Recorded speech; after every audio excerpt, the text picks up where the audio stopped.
Let me share with y'all my 3 worst and 3 best moments. Also, I'll be sharing my 3 best superstars in this episode of Dynamite. Beginning with the 3 worst moments, at number 3, we got the House of Black promo. And the problem I have with this promo is that I feel as if this group has run its course. It is so lost, it is so underutilized. At this point, I think they should break up. If they don't break up, they should at least have Aleister Black as a central figure. Aleister Black should be getting his well-deserved, and I would even say long overdue push that they needed to have since long time ago. But now, I think they should break off because I don't even care about any feud they're doing. I don't care about their promos. Their promos seem cringy. For me, these guys have been put out of the shadow a bit so much. Literally, they need to get theirs. And number 2, we got the Eddie Kingston coming out. The reason why I put this at the worst is that I don't know if the thing was a work or not, because when Eddie Kingston came out, I don't know if maybe they had a fight at that Rampage. I don't know what happened. But then it seemed as if that thing was a bit true. When he came out and said, "Oh, I have to say something bad to you so you get fired," and then he wanted to say something. I don't know. I know Eddie Kingston is very good at acting raw. For him to say something, that sounds very realistic. But I'm a bit worried if that was true or not. But if it is true, I don't know what the problem is. AEW doesn't need more problems. And number 1, we got Brian Cage losing to Hook. At this point, I don't know what AEW wants. We can't have... Look, I understand that Hook is supposed to be built up. I know the Hook thing is a problem since the whole Jinder Mahal thing. I cannot bear to see Brian Cage losing anymore. I'm over it. I don't want this to say anymore. I don't want to say it anymore. I don't want to see him fighting for the FCW Championship. I don't know what Tony has against heavyweights. Now, let's move on to the 3 best moments. And number 3, the world title picture. Swerve Strickland coming there and just having the whole crowd chanting for him shows that, man, they've been doing something well with Swerve Strickland. It is so refreshing to see someone get so much support, because after the Revolution match, I actually thought, maybe they're going to continue with this thing with Hangman Adam Page and Swerve would have to take a back seat. Then I also thought, if he doesn't win this now, he might never win it. We got people debuting, you got big stars who are probably going to be next. They don't pull the trigger on Swerve right now, I fear they might never. And he's worked so hard, especially in the past year, to get and earn his shots and the title. Number 2, you got the main events, where obviously an Ospreay match is amazing.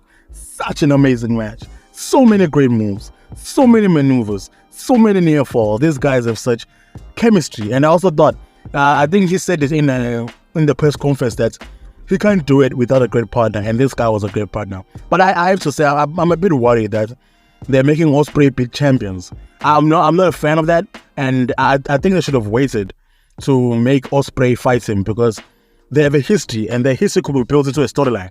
But man, it just shows that AEW doesn't like storylines. AEW hates storylines. I'm not even going to lie to you at this point. But the match was top tier. Another classic from Ospreay. This man is once in a generation, man. He's absolutely amazing. And number 1, of course, we got the Okada debut. God damn. I'm gonna agree that I'll be honest, I feel as if they should have done the Okada thing in another place. I don't know, but for him to turn heel though, that's the part I like the most. When he turned heel, I didn't expect him to turn heel. I expected Okada to come out as a babyface. But I actually love what's happening, because I didn't know they were setting us up. I could not, trust me, I could not, even if I wanted to, I could not have predicted that Okada would be debuting. You know, AEW always has huge announcements every single time, but it never pays off. So I'm absolutely interested in seeing how this works out, and them being the whole Elite now. God, there's so much there's so many stories. Okay, now I'm going to talk about the 3 best superstars. At first, the honorable mentions. Kyle O'Reilly, man, I don't know, it seems so emotional. It seems like, I don't know what he's been going through, but I didn't know that it was going for 2 years like that. You can see the passion, you can feel the passion in his eyes. I'm just happy for him. I'm extremely happy for him. Shout out to Kyle O'Reilly. I wish nothing but the best for him in 2024. Next, we got Darby Allin. After Sting debut, he's like alone now. And he basically has to start from point A. And knowing Darby Allin is going to get his due, and we know that Darby Allin is pushing AEW. So I'm proud of what he was able to achieve this thing. I'm happy that he is going to get his shine now. And shout out to Darby Allin, man. But for the list, at number 3, we got Chris Statlander. I'm happy about this whole character shift or character testing. I like how they're going to present it because she's one of the best, beautiful and athletic women who should be at the top at every single time.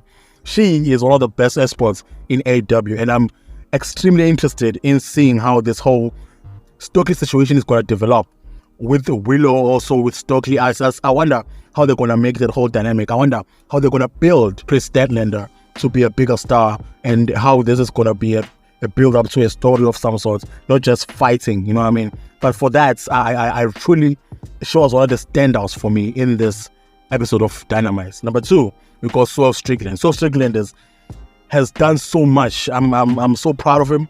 I'm so proud that he has worked so hard to become undeniable in AEW, where you would expect people to overlook him like they did in WWE. His growth is so interesting. His popularity is ever growing. I'm happy with how he has still cemented himself in the world title picture. I am hoping that he will beat Samoa Joe, even though I still think also Wardlow should beat Samoa Joe. So it's the whole thing. But I think Wardlow has more time to get to that point. But for now, Swerve Strickland must have the trigger pull, because if it doesn't win here, if it does not win here, if it goes back to feuding with anybody else, even if it's Hangman Page, it's going to be detrimental to his whole career and hard work, because we can't have your Kyle O'Reillys, you can't have your Rainmakers, you can't have your Switchblade, you can't have your so many people who are there, who are so well, and who are supposed to, or rather, who are interesting enough to be AEW World Champion, and for him to still find a way of, or think he's going to find a way between the cracks, between those people that are so big. And then number 1, of course, they got Will Ospreay. Ospreay is just, God, man, this man, I really believe this man is going to save AEW. I really believe so.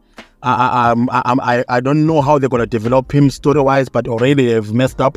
Already they've made him fight a friend and someone who has history. That should have waited. They should have built that whole thing up. They could have had such a beautiful story, but they made him fight it now.